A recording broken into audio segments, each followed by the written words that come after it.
Bonjour à tous, j'espère que vous allez excellemment bien. Aujourd'hui, on se retrouve pour parler cyclisme, pour faire la présentation de la 9e et dernière étape de ce Tour de France Femmes. On va revenir sur le parcours, on parlera un petit peu de ce qui va se passer du côté de cette étape, potentiellement. On parlera également du tourisme, la gastronomie, le programme. Un petit peu différent par rapport aux autres jours, on arrivera bien plus tard du côté de cette dernière journée de compétition. Allez, n'hésitez pas à vous abonner à la chaîne, à réagir dans les commentaires, à mettre un pouce bleu, à partager la vidéo sur les réseaux sociaux, notamment auprès de vos proches, si vous pensez que ça peut les intéresser. Dans les commentaires, n'hésitez pas à me dire qui vous a plu, qui vous allez soutenir, quel est votre favorite, votre grosse cote du côté de cette journée. Si vous avez les moyens, vous pouvez rajouter la petite cloche. Comme ça, vous êtes au courant des dernières vidéos qui viennent de sortir. Et puis, vous pouvez également me soutenir en faisant un super thanks. Mais ça, c'est seulement si vous en avez les moyens. 9e étape de ce Tour de France. Dernière étape. Avec un parcours atypique. La côte la plus dure n'est pas la dernière. Et oui. Jouplane est en milieu de journée. Donc, c'est assez surprenant d'avoir cette configuration-là d'étape, donc avec un départ en descente, puis Jouplane, puis une deuxième côte dure mais assez courte, et quand même loin encore de cette arrivée du côté de Châtel, où on aura un final en prise, mais pas forcément sur des grosses pentes, hein, c'est du faux plat montant, pour arriver du côté de Châtel. Ça peut soit rendre la course extrêmement ennuyante, si en plus la veille du côté de la Madeleine, en gros les écarts sont établis et que vous avez d'énormes écarts entre les différentes concurrentes, ça peut complètement arrêter la course sur cette dernière journée. Ou soit ça peut être un grand festival, si les écarts sont extrêmement réduits et s'il n'y a pas plus d'une minute, on peut essayer de tenter de loin. Donc ça va être la grande interrogation du côté de cette étape. Est-ce qu'on aura du spectacle? Est-ce qu'on n'aura pas de spectacle? Est-ce que des filles vont oser attaquer des Jouplanes et accélérer le rythme? Ou est-ce qu'on attendra peut-être la fin de journée? Est-ce qu'on aura un sprint avec une dizaine de concurrentes ou est-ce qu'on aura plutôt une arrivée en solitaire? Ça va être la grande question du côté de cette étape qui arrive donc Châtel, porte du Soleil. Donc en fait, le scénario de cette étape va dépendre du résultat de l'étape de la veille, que je n'ai pas encore vue car il est 13h39, donc étape de la veille qui est en train de démarrer tout simplement. Donc on va voir tout simplement ce qui va se passer, ce qui va se produire du côté de cette 9e étape pour le Tour de France Femmes. Intéressant quand même cette configuration d'étape, ça change un peu d'habitude. Autant chez les garçons, ces dernières années, quand on a essayé de faire ça, ça a rarement été efficace, à part sur le Tour d'Italie, l'année où Carapaz s'impose. Autant chez les filles, moi je pense que ça peut être vraiment très intéressant. Parce que on peut essayer de partir de loin et je pense qu'il y aura des envies de déclencher la course du côté de cette étape. Et puis en plus, ça arrive le dernier jour. Ça n'arrive pas en première étape de montagne de ce Tour de France. Si ça avait été la première étape de montagne, peut-être qu'on n'aurait pas eu grand-chose à se mettre sous la dent. Sur une dernière journée de course, ça peut être très intéressant. Dénivelé positif de cette étape, 3010 mètres précisément, ce qui en fait la 2e étape avec le plus de dénivelé positif sur ce parcours derrière l'étape du col de la Madeleine la veille. Allez, on regarde tout de suite le parcours de cette journée, un petit peu plus en détail. On part donc de Pras-sur-Arly pour arriver du côté de Châtel, les Portes du Soleil. 124 km au programme, comme quasiment du côté de l'étape de Clermont. Donc étape assez courte quand même, on est sur du 3 heures de vélo en gros. Donc Pras-sur-Arly, Châtel, les Portes du Soleil, un peu plus de 3 heures de vélo. Départ en descente, on passera par Megève, enfin pas totalement le départ en descente, il y aura un petit faux plat montant pour arriver jusqu'à Megève, puis ensuite on redescendra pour arriver à Sallanches. Après Sallanches, on aura la ville de Maglan qui sera quasiment le pied de la première côte du jour. On aura 3 côtes du côté de cette étape. La côte de Arrache-la-Frasse, 6 km 3 à 7,1 de moyenne. Côte qui sera à 90 km de l'arrivée pour le sommet. Cette côte d'Arrache-la-Frasse, 2 km très dur entre le kilomètre 1 et le kilomètre 3. Vous voyez, on est au-dessus de 8,5%. Et puis derrière, c'est un peu plus facile. Après, je pense qu'on aura déjà des dégâts à ce moment-là parce qu'on est dernier jour de course. Il y a de la fatigue dans ce peloton. Ça a roulé vite sur les étapes de plat. Il faut aussi le prendre en compte. On a eu un début de course extrêmement rapide. Donc on sent qu'au niveau des organismes, c'est un petit peu fatigué. Alors certains vont dire oui, mais il n'y a eu que 9 jours de course. Oui, mais chez les filles, on n'est pas habitué à faire autant, déjà, ces derniers temps. Et puis, le plateau est assez hétérogène. Les capacités de récupération aussi dans les équipes ne sont pas toujours les mêmes. Je rappelle encore que Saint-Michel, Aubert 93, on a un camping-car et pas un bus. Donc tout le monde n'a pas les moyens de la FDJ, de UAE, de la Visma, de la SD Works. On a vraiment des équipes qui ont des petits moyens et qui n'ont pas forcément la capacité bien de permettre aux filles de bien récupérer. Tout le monde n'a pas un chef pour faire des bons petits plats du côté de ce Tour de France Femmes. Donc il faut l'avoir en tête. Donc on risque d'avoir des dégâts dans ce début de montée avec les forts pourcentages sur la première partie de montée. Par contre, du côté des leaders, on ne devrait pas enclencher. Ensuite, on aura Châtillon-sur-Cluse-Morillon. Du côté du sprint intermédiaire, intéressant de savoir si on aura encore Vibus et Voss à ce moment-là de la course avant d'arriver à Samoins. Et Samoins, c'est le début du col de Jouplane. 11 km 6, 8,5 de moyenne, hors catégorie. Pourquoi? Parce que c'est très dur, Jouplane. On n'a pas l'impression comme ça sur la carte. On est à 1700 mètres d'altitude à peu près, mais regardez les pourcentages du côté de Jouplane. C'est extrêmement compliqué, avec des difficultés qui se concentrent majoritairement gérées sur la deuxième partie de montée, mais la première n'est pas facile non plus, avec notamment ce pied à 9%. Vous voyez, sur les 3 premiers kilomètres, on va être à peu près à 8,5 de moyenne sur les 3 premiers kilomètres, et puis ensuite à partir du kilomètre 6, là ça va vraiment être de nouveau complexe, avec notamment des passages à 10,1%, 10,2% de moyenne sur le kilomètre, mais avec des pics qui sont un petit peu plus importants. Il y a quelques ruptures de pente également du côté du col de Jouplane. C'est extrêmement difficile. Faire attention du côté de Jouplane, la descente est technique. Il y a pas mal de courbes dans cette descente. Il faut savoir que le col de Jouplane est également à haut lieu du rallye français, de championnat de France, le col du Jouplane, avec la technicité de sa route. Vous pouvez même retrouver la spéciale de Jouplane dans Richard Burns Rally, pour ceux qui ont joué à ce jeu sur PlayStation 2, notamment à l'époque, qui est, je crois, est toujours disponible sur PC. Vous avez de base le col, une étape, une spéciale avec le col de Jouplane. Une spéciale qui est vraiment pas évidente, vu que la route est beaucoup plus étroite que je pense un petit peu dans la réalité.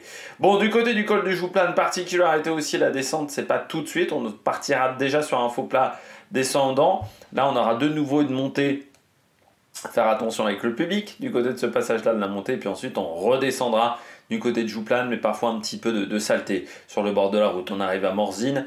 On continue à descendre jusqu'au Le Bio, mais sur une route qui est beaucoup plus faux plat descendant, avant d'arriver au col du Corbier, qui sera donc la dernière difficulté de ce Tour de France, ce col du Corbier. 5 km 900 à 8,3% de moyenne. Il ne faut pas le sous-estimer, ce col du Corbier, qui sera donc à 30 km de l'arrivée, avec bien pas mal de pans du côté de ce col du Corbier, notamment, voilà, vous voyez, sur 1 km on a 9,4%, mais c'est assez régulier dans le dur.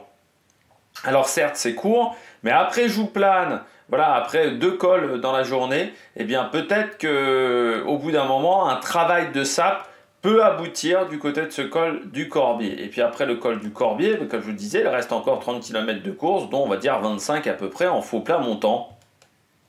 À partir de la fin de la descente de ce col du Corbier, oui, il faudra tenir pendant 25 km à peu près, jusqu'à l'arrivée à Châtel. À Châtel, on aura 2 difficultés encore.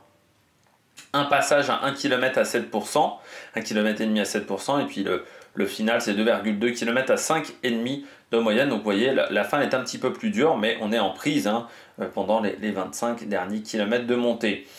J'ai oublié de vous donner également les points pour la journée du côté de cette étape.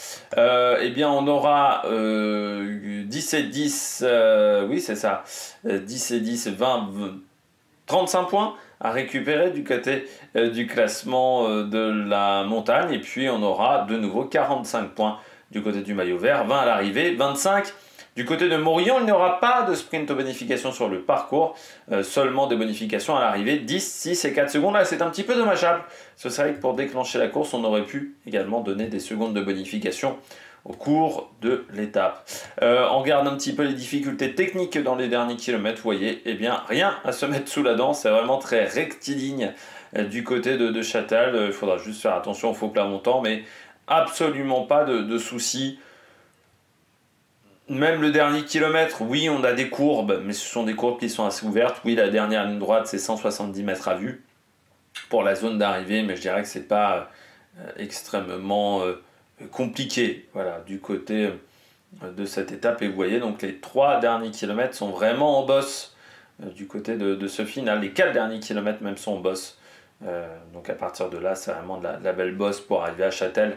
Les portes du Soleil, ce qui pourrait encore modifier les écarts. La carte de cette étape, vous voyez, on part de Pras-sur-Arly pour monter au nord vers Châtel, les portes du Soleil, du côté de cette étape numéro 9. On regarde tout de suite le tourisme. Que voir au niveau du tourisme à Pras-sur-Arly? Eh bien, on commence avec les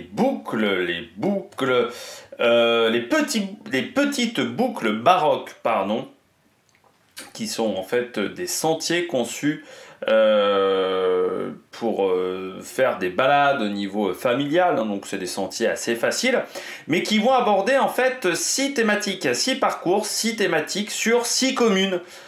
Donc à Pras-sur-Arly, vous avez la période révolutionnaire et la destruction d'édifices religieux. Vous pouvez avoir la musique, c'est du côté de Combloux, l'astronomie au Contamine Montjoie ou encore l'architecture à Saint-Gervais Mont-Blanc. Donc ça permet de mettre en valeur le patrimoine et en même temps bien se balader et être à l'extérieur. C'est un peu comme des musées, on pourrait dire, à ciel ouvert. Donc voilà, ces petites boucles baroques, donc vous pouvez les voir. Là vous avez une photo de loin, on va dire, du Pras sur Arly, mais c'est vraiment ça peut être voilà, très sympa à voir, voilà, du côté de cette étape. On poursuit du côté des balades sur cette journée avec une deuxième photo. C'est l'église de la commune du Pras, l'église Sainte-Marie-Madeleine, qui date du 19e siècle. C'est un style néo-roman. Alors en 1606, François de Sales, lors d'une visite pastorale, indique que la chapelle dédiée aux Saint Bernard et Magdeleine est couverte et ornée. Une chapelle datant de 1643 fut agrandie en 1698. Et au lendemain de l'occupation des troupes révolutionnaires françaises, la paroisse devient indépendante et une nouvelle église est construite le 4 août 1803. C'est l'église que vous voyez actuellement et elle va remplacer le premier édifice en 1881. Alors l'intérieur va être rénové en 1950 et 1955. Et puis vous avez également pas mal de balades à faire, et pour faire ces balades, pourquoi pas utiliser le télésiège. C'est le télésiège du Crêt du Midi qui se transforme chaque jour de l'été en machine à voyager dans le temps, propulsant les visiteurs au 19e siècle sur les traces des contrebandiers du Val d'Arly à travers un sentier ludique complété par une bande dessinée. Voilà, là vous voyez donc le télésiège, tout simplement, qui est, je crois, l'un des plus grands qui est utilisé l'été. Enfin, je crois qu'il y avait un truc comme ça qui était dans les informations pour avoir lu vaguement autour de ce télésiège du Midi. Vous avez également une bâtisse qui est possédée par Claude Lelouch, qui a permis au réalisateur français de faire 2 films. Et puis vous avez également voilà, donc ces petites boucles baroques dont on a parlé précédemment du côté de Pras-sur-Arly. On poursuit du côté de cette journée. Eh bien oui, pourquoi on poursuit? Parce que nous allons passer dans la commune de Sallanches. Et à Sallanches, eh bien, nous allons avoir en 2027 les championnats du monde. Ces championnats du monde qui seront en majorité en Haute-Savoie, sauf du côté du cyclisme sur piste. Au départ, il y avait même un projet de construire un vélodrome ou de rénover, pourquoi pas, le vélodrome de Grenoble pour accueillir ces compétitions. Et puis, On a décidé que ça coûterait trop cher à la région, donc on a décidé d'aller du côté de Saint-Quentin en Yvelines. Mais sinon, toutes les autres compétitions de ces championnats du monde réunifiés, hein, vous savez que ça a lieu une fois tous les 4 ans, l'année avant les Jeux Olympiques, eh bien on aura donc le cyclisme sur route avec un parcours extrêmement difficile du côté des garçons, plus de 6000 mètres de dénivelé positif autour de Sallanches. On aura également les contre-la-montre, on aura le VTT aussi au programme du côté du Grand Massif. À Cluses, ça sera le BMX qui sera au programme, le BMX Freestyle qui sera présent. On aura le Grand Fondo à la Clusa, donc vous savez cette épreuve qui permet aux amateurs de participer au championnat du monde. À Annecy, on aura le BMX mais en course. On aura également des épreuves sur route du côté d'Annecy. Du côté de Remilly, on aura le paracyclisme qui sera dans cette commune. Il y aura également le cyclisme en salle, le cyclisme speedway et le polo vélo, en sachant que le speedway, le cyclisme en salle et le polo vélo participeront pour la première fois à ces épreuves réunies des championnats du monde. On aura également le e-sport à Évian-les-Bains, donc je pense que ça sera les championnats du monde Zwift. Vous aurez le gravel également qui sera pour la première fois dans ces championnats du monde à Châtel. Les descentes et le VTT, parce que le VTT marathon sera dans Grand Massif. Par contre, les G accueilleront les épreuves de VTT cross-country olympique et aussi les épreuves de descente. Donc voilà, il y aura du pump track aussi à Saint-Pierre en Faucigny. Et où sera le trial, parce que je crois que c'est la seule discipline que j'ai pas vue. Le trial, je ne sais pas où se déroulera le trial. Ah si, ça sera à Sallanches, pardon. Voilà, ça sera à Sallanches. Oui, c'est le trial qui sera à Sallanches et les contre-la-montre à Annecy. Voilà, je vais y arriver. Tout est remis dans l'ordre du côté de ces championnats du monde en Savoie, mais on aura le temps d'y reparler d'ici le début des compétitions en 2027, où normalement on devrait faire un focus sur ces championnats du monde qui auront lieu donc en août. C'est aussi la particularité quand cette compétition a lieu pendant les périodes quand c'est en période totalement réunie. C'est vrai que vous avez des championnats du monde qui sont plutôt en fin de saison. Je pense au cyclisme sur piste, je pense également au gravel. Bien là, tout est réuni en août normalement pour ces compétitions en Haute-Savoie. On poursuit du côté de cette vidéo à Samoins qui accueille cette magnifique église du côté de Samoins. Hop là, on va avancer un petit peu. Voilà l'église Notre-Dame de l'Ascension qui date de 1476, qui est une église gothique. La première mention de l'église date de 1167, mais elle va être détruite lors de l'invasion des Bernois. En 1575, elle devient collégiale, cette église, mais il faut attendre 1555 pour voir les travaux de construction enfin s'achever. Ils vont durer quand même pas mal de temps.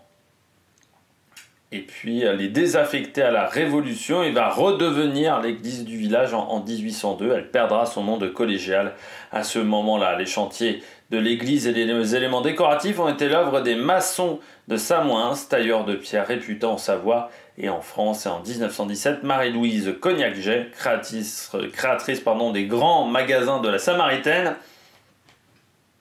va accepter de rénover l'intérieur de l'édifice de son village natal, inscrite au monument historique depuis 1976.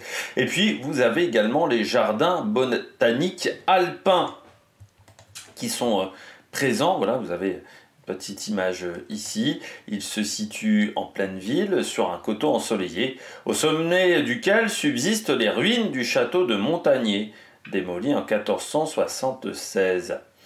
Ce jardin a également été créé par Marie-Louise Jay, voilà, à qui l'on doit également les différents travaux. Alors ça a demandé 2 ans de travaux, 1905-1906, et donc Marie-Louise Jay qui a offert ce jardin à son village natal. En 1936, la direction scientifique de la Jaïcina est confiée au Muséum national d'histoire naturelle qui fonde un laboratoire botanique doté d'un herbier.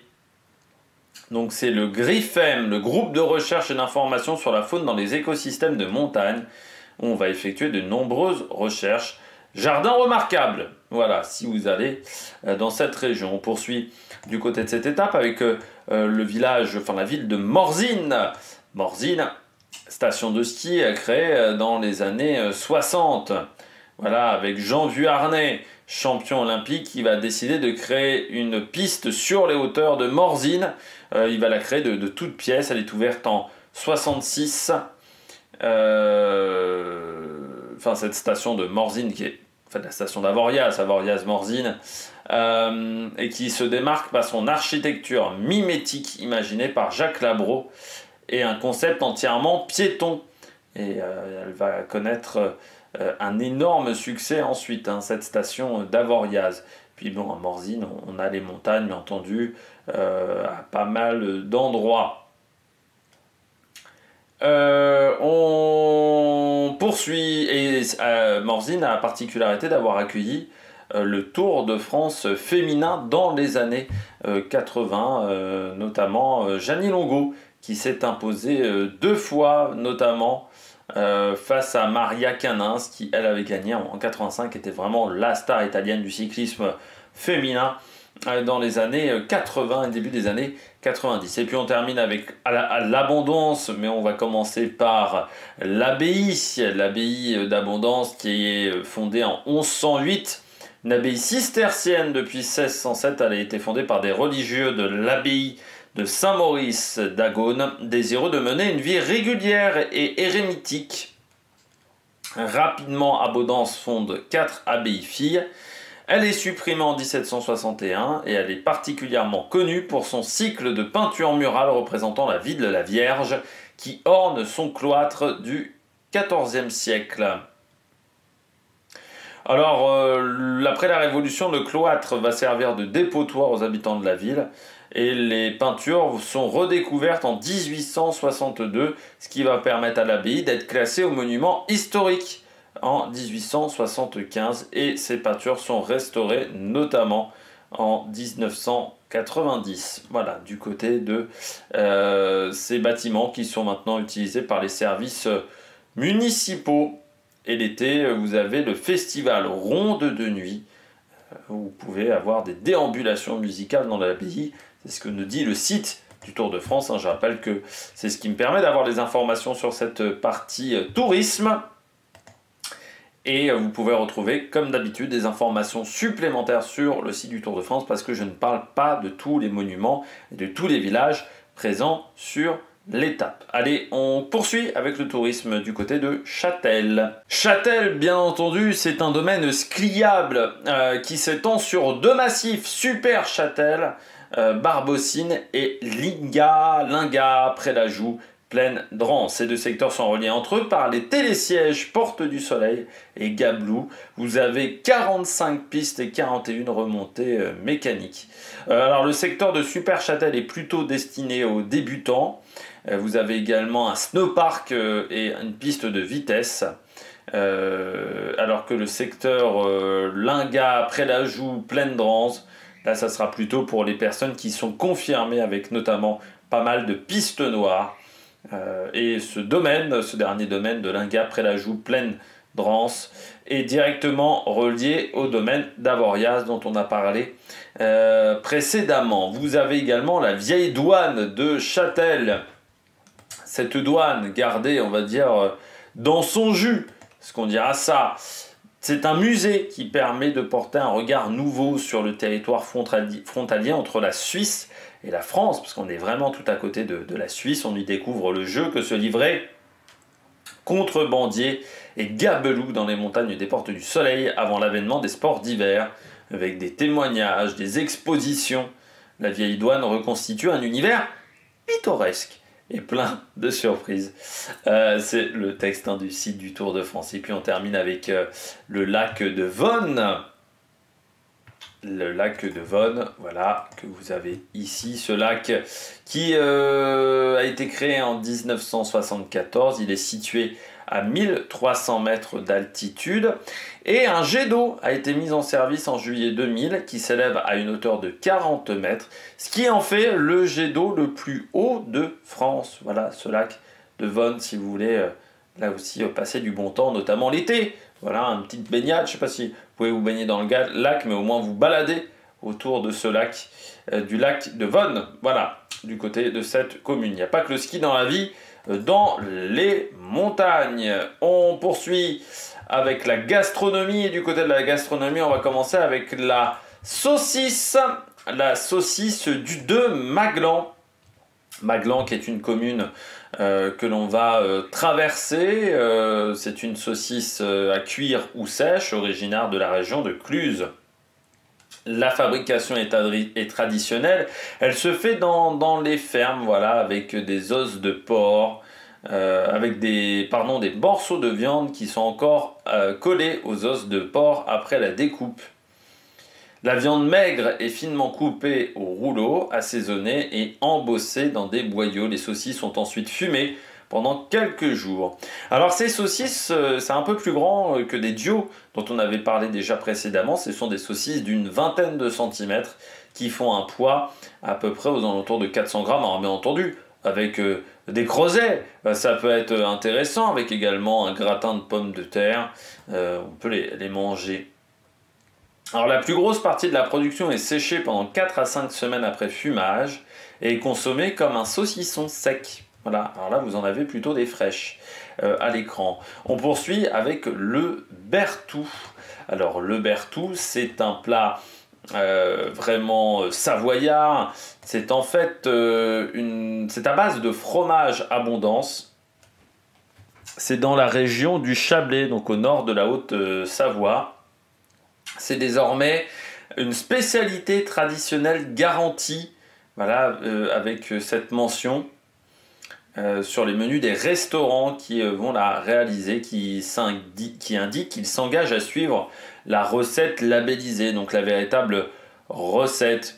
Donc à l'intérieur du bertou, vous avez du fromage abondance, vous avez du vin blanc de Savoie, un petit peu de Madère ou de Porto, ail. Et puis voilà, pommes de terre, enfin voilà, c'est vraiment que ça comme spécialité. Donc le bertou serait né au début du XXe siècle au Cercle républicain. Il est alors tenu dans un bistrot tenu par la famille Bertou, d'où le nom, qui était originaire de la commune d'Abondance. Donc les clients s'y restaurent d'un plat constitué de fromage abondance fondu avec ail, vin blanc, poivre et muscade. Il prend alors le nom de la famille qui le prépare. Le plat est aussi surnommé parfois Bertade. Voilà, mais c'est la même chose. Le chevrotin, pour la suite, chevrotin qui est un fromage, comme vous le voyez à l'écran, fermier au lait cru de chèvre, que vous pouvez trouver en Savoie et en Haute-Savoie. C'est une appellation d'origine protégée depuis 2005, meilleure période de consommation d'avril à septembre, donc il ne faut pas trop tarder pour manger du chevrotin. Alors ce fromage au lait cru est élaboré depuis le XVIIe siècle dans les massifs préalpins de Chablais, des Bauges ou encore des Aravis. C'est la particularité de ce fromage, de ce chevrotin, c'est qu'on est sur des portions qui sont escarpées avec climat humide, sol calcaire et une végétation spécifique. Et ces chèvres savoyardes sont les seules à manger cette nourriture. Alors, c'est un fromage fermier, à peu près 250-350 grammes, avec une fine croûte blanc rosé, diamètre de 9 à 12 cm pour une épaisseur aux alentours de 3 à 4 cm. Voilà. La production maximale annuelle par chèvre est de 800 kg de lait au maximum et à peu près 100 tonnes de fromage produit par environ 22 éleveurs de la région. On passe à l'abondance, ça doit être un petit peu plus connu, l'abondance que le chevrotin, parce que vous en trouvez, moi j'en ai déjà vu par exemple à Grand Frais de l'abondance, notamment en râpé. C'est un fromage en Haute-Savoie, appellation d'origine protégée.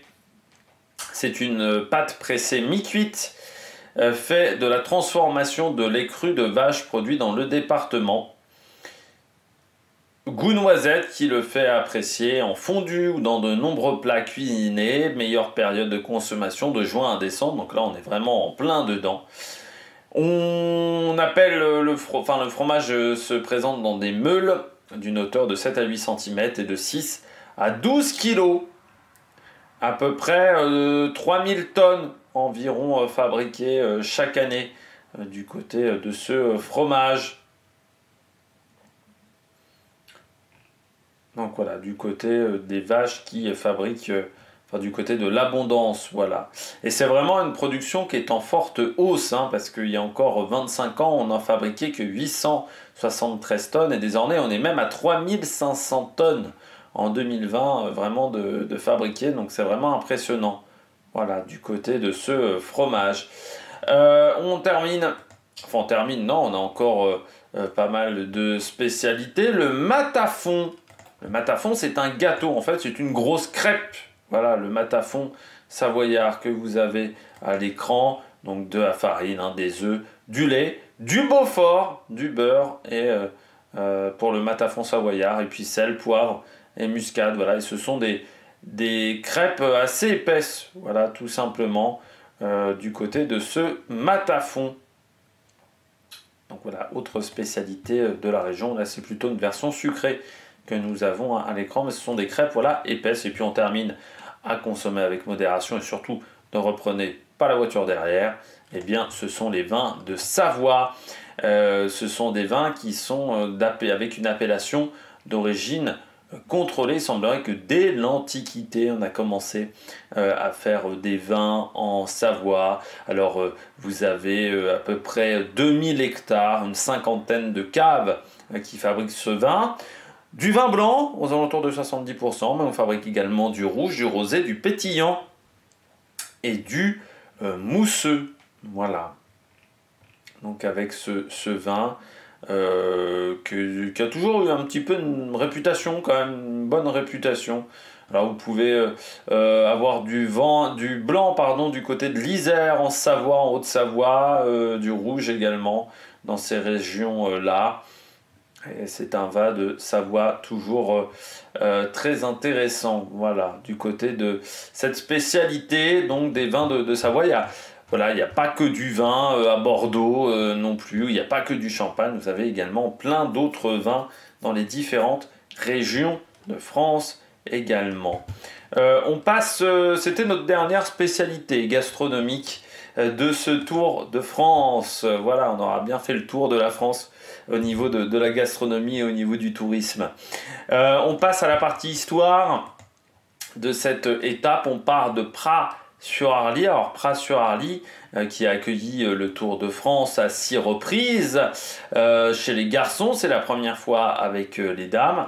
La dernière fois, c'était en 2021 avec l'étape numéro 9, cette étape qui arrivait du côté de Tignes en passant par Cluse, et c'était Ben O'Connor qui s'était imposé sur cette journée face à Cataneo ou encore face à Colbrelli. Il avait vraiment dominé l'échappée lors de cette étape, le Tour 2021, qui restera un bon souvenir pour Ben O'Connor, qui finira quatrième de cette épreuve. On poursuit avec les différentes bosses. La côte d'Arrache, eh bien, elle a été traversée 2 fois par le Tour de France, en 2009 lors de l'étape numéro 17 et en 2024 sur le Dauphiné. Le Tour 2009, c'était une étape entre Bourg-Saint-Maurice et le Grand Bornand, remportée par Frank Schleck. En fait, c'était Andy Schleck qui avait fait le travail dans les derniers kilomètres pour donner la victoire à son frère. Contador avait pris la 2e place et était quasiment assuré à ce moment-là hein, d'aller chercher, on va dire, le maillot jaune à l'arrivée, vu que le lendemain il y avait un contre-la-montre, et puis même du côté d'Aubenas ou du côté du Mont Ventoux, eh bien, Andy Schleck n'avait pas réussi à déloger Contador, mais Contador qui ne gagnera pas au final ce Tour de France. Car non, celui-là il a été gagné, pardon. C'est celui d'après qui a été retiré à Contador. J'ai toujours un doute au niveau de sa période de dopage à Contador. Oui, c'est le 2010 qui sera remporté par Andy Schleck. Le 2009, lui, année où Astana surdomine, survole le Tour de France, notamment avec Lance Armstrong. Le col de Jouplane. Col du Jouplane que l'on a vu la dernière fois sur le Tour de France, c'était en 2023 avec le duel Vingegaard face à Pogačar du côté de cette montée, avant le contre-la-montre de Combloux où Pogačar avait tenté d'attaquer, mais ça n'avait pas marché. C'était Carlos Rodriguez qui s'en était extrêmement bien sorti à Morzine, les portes du soleil. Et puis il y avait eu pas mal d'abandons, je crois me rappeler, voilà, du côté de cette étape, avec une grosse chute sur le fictif. Il y avait eu notamment les abandons de Bardet ou de Mentis, notamment Chavez également avait abandonné sur cette étape. Et puis le col du Corbier, passage du Tour de France à 6 reprises. Mais la dernière fois, ça remonte, hein, c'était en 88, l'étape 11, qui avait été remportée ce jour-là par Parra devant Thierry Claverola. C'était une étape qui partait de Besançon pour aller à Morzine. Et on finissait par ce col du Corbier. Il y avait quand même, avant d'arriver à Morzine, il y avait quand même 4000 mètres de dénivelé positif. Et puis vous avez l'arrivée donc à Châtel. Bien entendu, on se souvient de la victoire assez impromptue de Bob Jungels en 2022. Celle-là, on ne l'avait pas vu venir lors de l'étape numéro 9, où il avait battu ses compagnons d'échappée, notamment Castroviejo et Carlos Verona, qui ce jour-là était très fort. Carlos Verona, je pense, aurait pu s'en mordre les doigts, vraiment, parce qu'il avait pas tout bien fait, et il était vraiment très très costaud dans le final de cette étape. Donc entre Aigle et Châtel, les portes du soleil. On partait de Suisse ce jour-là. Aigle, c'était le siège et c'est toujours même le siège de l'UCI. On regarde un petit peu les cyclistes du jour aujourd'hui, parce qu'on va parler de 2 Françaises qui malheureusement ne font pas le Tour de France. On commence avec Maëlle Grosstedt de Human pour Ulf, qui est passée notamment par la FDJ. Alors en ce moment, elle a assez peu couru ces derniers temps. Maëlle Grosstedt dans son équipe Human pour Ulf, elle a eu une mononucléose, opération de l'artère iliaque également. Ce qui fait que sur l'année 2025, elle n'a fait que 7 jours de course, voilà, pour le moment.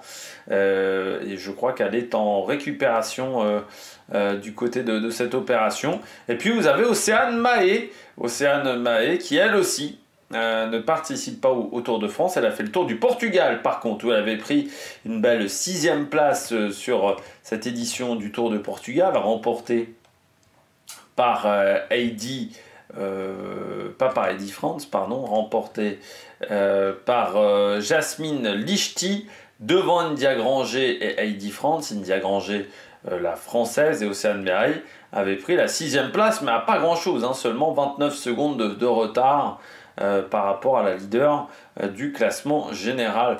Dans ce classement, Océane Mahé, qui a aujourd'hui 23 ans, qui est dans sa 2e année chez les professionnels, chez Arkea. Elle a participé également au championnat de France, 34e cette année. Alpes-Grésivaudan classique également, dans ces courses auxquelles elle a participé lors de sa dernière saison. Et le Tour du Portugal lui réussit bien, parce que l'an dernier, elle avait déjà pris la 5e place sur cette épreuve. Voilà, du côté de la Française, qui avait fini également championne de France Espoir sur le contre-la-montre aussi l'an dernier, en 2024. On regarde la météo du côté de cette journée. Eh bien, la météo, température entre 15 et 20 degrés sur les portions, on va dire, les plus en plaine. Même si dans ces portions en plaine, je prends quand même en compte Morzine, notamment, où le départ à Sallanches, on aura un vent de nord, mais qui ne sera pas si énorme que ça, ce vent de nord, entre 15 et 25 km/h. Bon, il va peut-être un peu ralentir les concurrentes, mais c'est pas si impressionnant que ça. Et puis on aura un grand soleil sur cette journée du côté de Jouplane. La température sera autour de 13 degrés, avec un vent qui sera un peu plus faible même. Le vent de nord là sera plutôt aux alentours de 10-15 km/h du côté de Jouplane. La stratégie, tout dépend. Si on veut reprendre beaucoup de temps, il faut partir des Jouplanes. Voilà. Au risque, par contre, de se faire rattraper sur la fin de course, parce qu'on va être un petit peu juste physiquement, notamment dans le col du Cordier. Et puis sinon, si les écarts sont plus faibles, on peut attendre ce col du Cordier pour attaquer. Mais après le col du Cordier, par contre, ça sera trop tard, hein. Si on n'a pas une grosse pointe de vitesse, on n'arrivera plus à faire la différence. Donc c'est vraiment dans Jouplane, si on a beaucoup de temps à rattraper et qu'on est vraiment dans une très grande journée. Sinon, ce sera le col du Cordier. L'échappée peut également profiter de la situation pour sortir, pourquoi pas, à Jouplane, un peu dans une situation de contre, si ça roulerait vite jusqu'à ce moment-là, et tenter d'aller au bout également de cette étape. Mes favorites, j'ai mis plutôt des filles qui sont bien classées au général pour le moment, avant cette étape du samedi. Je pense à Nevia Doma du côté de mes favorites. Je mets également Sara Giganti, même s'il faudra faire attention dans les descentes. Sara Giganti, elle peut être costaud sur cette étape-là. Et puis je tente une Pauline Ferrand-Prévot également du côté de la française en grosse cote. Malcotti, l'italienne. Programme télé, départ fictif à 15h20. Il va durer 5 minutes. La côte d'Arrache, la Frasse à 90 km de l'arrivée entre 16h12 et 16h17. Le sommet de Jouplane à 57 km de l'arrivée entre 17h13 et 17h29 pour une arrivée prévue entre 18h45 et 19h14. Donc une arrivée tardive, ce qui fait que je ne ferai pas le débrief de cette dernière étape dimanche soir, hein. J'attendrai lundi pour faire le débrief de cette étape et puis on fera aussi le débrief, les vidéos, on va dire, de débrief du Tour de France masculin que je n'ai pas encore fait jusqu'à maintenant. Ça va arriver, ne vous inquiétez pas. Je pensais avoir le temps de les faire pendant ce Tour de France Femmes et puis bon, un peu de fatigue, voilà, tout simplement avec le Tour de France Femmes, donc on va les faire dans les jours à venir. Eh bien, j'espère que vous avez aimé cette présentation. N'hésitez pas, cette dernière grosse présentation du Tour de France. Nous, on se retrouve pour les présentations sur les grands tours. Ça sera le Tour d'Espagne, la Vuelta, au mois d'août. Est-ce qu'on le fera sur d'autres épreuves avant? Peut-être. Je peux rien vous promettre. Voilà, tout simplement. On fera encore du débrief du cyclisme. Ça, c'est clair et net d'ici le Tour d'Espagne. Et puis, bien, n'hésitez pas à vous abonner à la chaîne, à réagir dans les commentaires, à mettre un pouce bleu. Et puis, nous, on se retrouve pour de nouvelles aventures sur la Mavic Production. Ciao, ciao!